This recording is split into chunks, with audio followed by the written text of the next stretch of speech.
Kannada to English daily use sentences. First one. ನಾನು ನಿನ್ನಿಂದ ಇದನ್ನು ನಿರೀಕ್ಷಿಸಿರಲಿಲ್ಲ.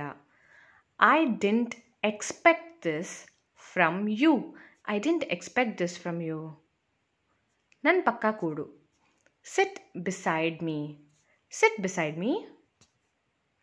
ಪಾರ್ಟಿಗೆ ಯಾರ್ಯಾರು ಹೋಗಿದ್ದಾರೆ?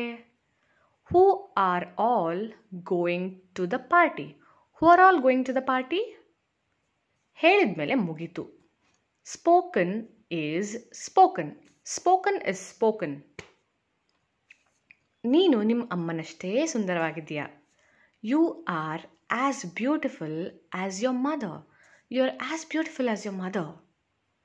ನೀನು ಸುಮ್ಮನೆ ಇದ್ರೇ ಚೆನ್ನಾಗಿ. You better be quiet.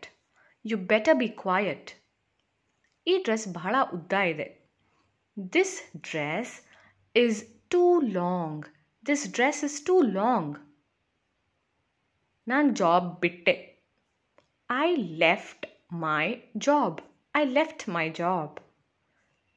ನಾವಿಬ್ಬರು ಮಾತಾಡ್ತಿಲ್ಲ. We are not on speaking terms. We are not on speaking terms.